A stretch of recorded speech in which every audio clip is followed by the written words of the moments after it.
জায়গায় না মানে ওই ছ্যাপড়া কি বলে এটা, চিপড়া চিপড়া মানে শক্ত শক্ত ড্রাই ড্রাই থাকে। তো আমি আলু নিয়ে বিরিয়ানি নিয়েছিলাম আর নিয়েছিলাম চিকেন চাপ। তো আমার ওভারঅল মোটামুটি ভালোই লেগেছে, 5 আউট অফ 10 5 দেবো। পুরো ডান, আমি আর একটুও পারবো না।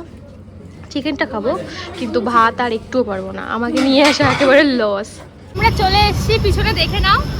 আর ভিড় হয় কি এখানে কিছুই জানি না, প্রথমবার এসেছি তো চলো ভিতরে গিয়ে দেখি কেমন। চলে এসেছি আমরা মধ্যম গ্রামে, আর এখন ধরবো অটো না টোটো, যাই হোক কিছু একটা ধরবো, ধরে এখন যাব আমরা সোদপুরে।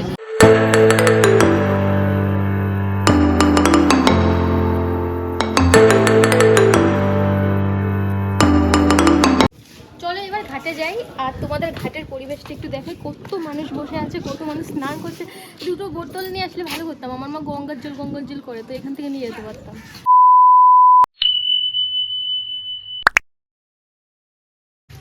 Hello everyone, welcome back to our channel Basu family vlogs. তোমরা সবাই কেমন আছো অবশ্যই কমেন্ট করো। আমরা তো খুব ভালো আছি। আর এখন যাচ্ছি একটু বিরিয়ানি খেতে, যাওয়ার কথা ছিল উজ্জ্বলদার বিরিয়ানি খেতে, কিন্তু হুট করে মনে পড়লো যে দিবাপির বিরিয়ানি তো সোদপুরেই আছে, ভীষণ ভালো। তো ভাবছি কোথায় যাবো, এখন ডিসাইড করে উঠতে পারছি না। ও আর আমি মিলে ট্রেনে যাবো, যেতে যেতে ডিসাইড করবো। তো চলো আমাদের সাথে থাকো, আর তোমাদের সাথে তো সবটাই আমরা শেয়ার করবো। চলো তাতেই চলো, 12:47 হবে। 12:47 তাড়াতাড়ি লোকাল ট্রেন, হাবড়া লোকাল। চলো কুলপি ওদিকে কাঁদছে। হাবড়া লোকাল আমরা পেয়েছি 12:47 টাইম, কিন্তু এখনো মনে হয় 10 মিনিট মতো বাকি। আর মানে ভাগ্য ভালো, পুরো জানলার কাছে বসতে পেরেছি। আর সকালে যেহেতু আমরা খাইনি, এর জন্য কেক নিয়ে এসেছি, এখন কেকটা খাবো। কারণ আমরা যাবো হচ্ছে দিবাপিতে, ডিসাইড হলো। তো দুপুরে খাবো না, বিকালের দিক খাবো। দুপুরে আগে যাবো গঙ্গার পাড়ে, এর জন্য আগে কেকটা খেয়ে নেবো।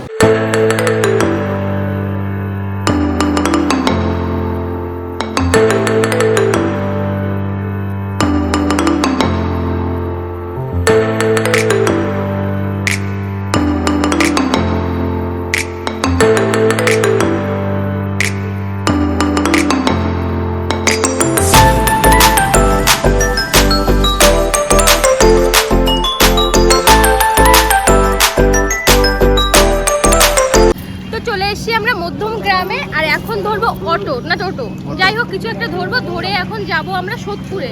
তো চলো, এখন 1:30 মতো বাজে, খিদেও পেয়ে গেছে ভীষণ, আগে খাবো আমরা, চলো।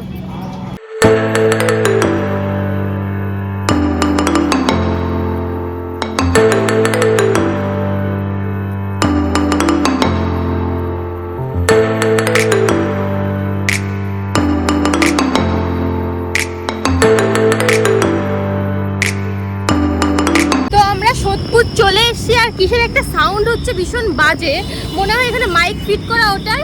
আর একটু টাইম লাগবে, আমরা হচ্ছে অটো থেকে নামলাম, অনেকটাই দূর, মানে অনেকটাই দূর। এখন যাচ্ছি, আর 5 মিনিটও লাগবে না, কয় মিনিট লাগবে, 2-3 মিনিট আর লাগবে। তো প্রচণ্ড ভিড়, তো শব্দ ঠিকঠাক শোনা যাবে না, চলো গিয়ে কথা বলি। তো আমরা চলে এসছি, পিছনে দেখে নাও।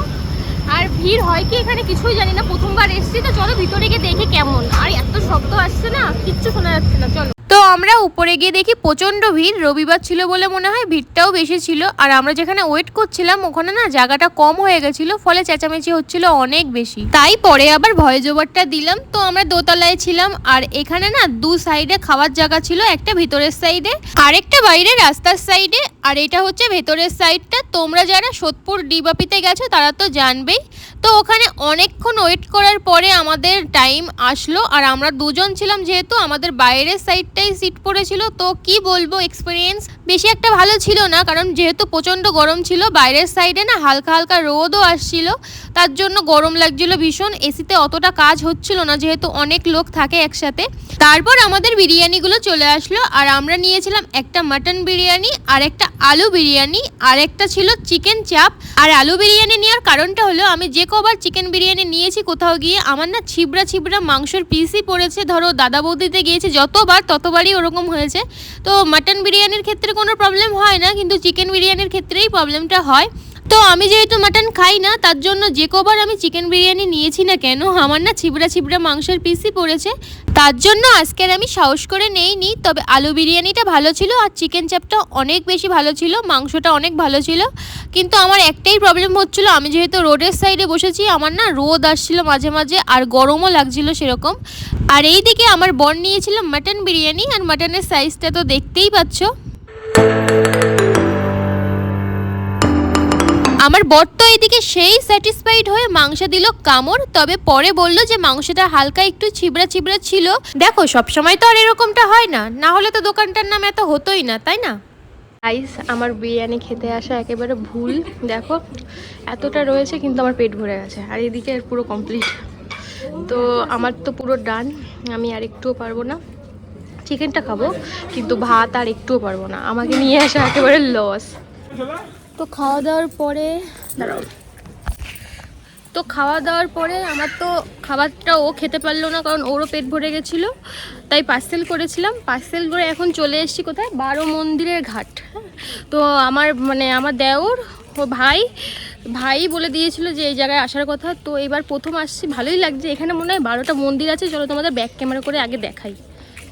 বন্ধুরা, আমরা চলে এসেছি 12 মন্দিরের ঘাটে। এটার ঠিক পিছনেই হচ্ছে গঙ্গাটা, আর এই যে মায়ের মন্দির। তো এখান থেকে গঙ্গাটা দেখাবো তোমাদের। বেশ ভালো শান্তি আছে এখান থেকে, কত সুন্দর সুন্দর পায়রা ওরে না। এরা ভয় পায় না, এদের অভ্যাস আছে, এরা ভয় পায় না। ভাবলাম একটু উড়ে যাবে। আমার মনে হয় কি বাবা, ওই দিকটা কেমন লাগছে? আমার মনে হয় একটু বিকাল হলে আরো বেশি শান্তি লাগবে। এখন একটু গরম তো কষ্ট লাগছে, কেবল খেয়ে এসেছি তার জন্য। চলো এবার ঘাটে যাই, আর তোমাদের ঘাটের পরিবেশটা একটু দেখাই। কত মানুষ বসে আছে, কত মানুষ স্নান করছে। দুটো বোতল নিয়ে আসলে ভালো করতাম, আমার মা গঙ্গার জল করে, তো এখান থেকে নিয়ে যেতে পারতাম। দেখো কি, আরে দেখো গঙ্গা, এখন মনে হচ্ছে ভাটা চলছে, একটু পরে জোয়ার আসবে। খুব সুন্দর ঠান্ডা। চলো নিচে যাই, জলের কাছে যাই। কত মানুষ স্নান করছে, ভীষণ শান্তি লাগছে। একটু হালকা হালকা রোদ, কিন্তু এই জায়গাটা একদম গরম নেই না। আর ওই যে সবুজ ছায়ার জায়গাগুলো বেশি সুন্দর লাগছে। ওখানেও যাব, আগে যাই একটু গঙ্গার কাছে গিয়ে একটু জল নিয়ে আসি গঙ্গার জল। গঙ্গার পাড়ে বসেছি আমরা, আর জলে পা দিয়ে এরকম হবে। আর ঠান্ডা জল, বিভৎস ঠান্ডা। আমার মনে হয় জোয়ার আসছে, আর সব কচুরি পানাগুলো মিশে মিশে যাচ্ছে, জোয়ার আসছে। দেখো কি সুন্দর স্নান করছে, আমার মনে হয় জোয়ার আসছে, কারণ কচুরি পানাগুলো সব ভেসে ভেসে যাচ্ছে। এখন মনে হয় জোয়ারেরই সময়। আর এই তো বসি, পা একেবারে দিয়ে ঠান্ডা ঠান্ডা জলে, মনে হচ্ছে কি একটু স্নান করা যেত যদি জামা কাপড় নিয়ে আসতাম। ভীষণ ভালো লাগছে সত্যি। থ্যাংক ইউ ভাই, যদি ভিডিওগুলো দেখিস। ওই আসার কথা বলেছিল, প্যান্ট হয়ে যাচ্ছে। ও সব কেমন লাগলো, খাওয়া দাওয়া প্লাস ঘোরা ওভারঅল? তো প্রথম কথা আমি বিরিয়ানিটার করে বলবো, পার্সেলও রয়েছে আমাদের কাছে। তো সবাই বলে ভালো অবশ্যই ভালো, কিন্তু টেস্ট সবার ব্যাপারে এক না, সবার মধ্যে টেস্ট এক না। তো আমার একটু মনে হলো প্রচণ্ড স্পাইসি, আর হচ্ছে মশলাটা তেলটা খুবই বেশি ছিল, যেটা আমার পছন্দ না। আর মাংসের পিসটা ছিল সেটা না প্রচণ্ড ড্রাই ছিল, ছিবড়া মতো ছিল।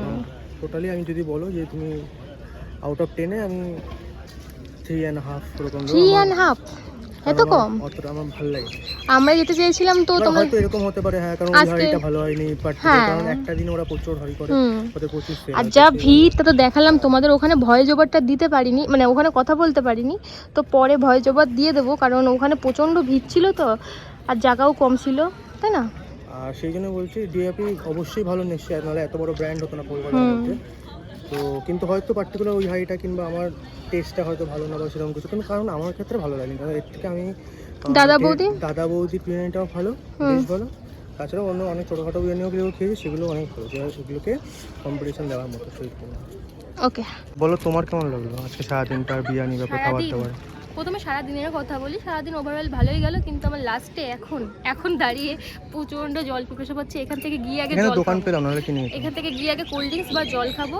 এবার বিরিয়ানির কথাই বলি। প্রথমে আমার বিরিয়ানির যদি বলো যে বসা বা সিট ফিটের কথা বলো, তো 10-এর মধ্যে আমি 2ও দেবো না, কারণ আমরা এমন জায়গায় বসছিলাম, প্রচণ্ড গরম ছিল রোদের মধ্যে। হ্যাঁ, কিন্তু যদি খাবারের কথা বলো তো আমার কাছে আউট অফ 10-5। কেন বলছি, কারণ আমার স্পাইসি খাবার খুব ভালো লাগে। আর যেহেতু আমি মাটন খাই না, তো মাটনের কোয়ালিটি নিয়ে আমার কোনো ব্যাপারই ছিল না, কারণ আমি আলু বিরিয়ানি নিয়েছিলাম। আর চিকেন চাপটা খুব সুন্দর ছিল, মাংসটা খুব ভালো ছিল। আর ভাগ্যিস আলু বিরিয়ানি নিয়েছিলাম, কারণ চিকেন বিরিয়ানি নিলে সব জায়গায় না মানে ওই কি বলে এটা রে, চিপড়া Dry, শক্ত শক্ত ড্রাই থাকে। তো আমি আলু নিয়ে বিরিয়ানি নিয়েছিলাম আর নিয়েছিলাম চিকেন চাপ। তো আমার ওভারঅল মোটামুটি ভালোই লেগেছে, 5 আউট অফ 10 5 দেবো। তো চলো এখন যাই, প্রচুর গরম লাগছে। তো এখন বাজে 5টা মতো, এখন আমরা বেরিয়ে যাব। বেরিয়ে যাওয়ার পরে টোটো ধরবো বা যাই হোক যা কিছু ধরে যাব, ট্রেনে কিংবা বাসে, ওগুলো আর দেখাচ্ছি না কারণ প্রচণ্ড কষ্ট হয়ে গেছে। তো আমাদের ভিডিওটা এই পর্যন্তই। তোমাদের কেমন লাগলো অবশ্যই কমেন্ট করো, আর ভালো লাগলে লাইক কমেন্ট শেয়ার আর সাবস্ক্রাইব তো অবশ্যই করো। তো আজকের মতো টাটা।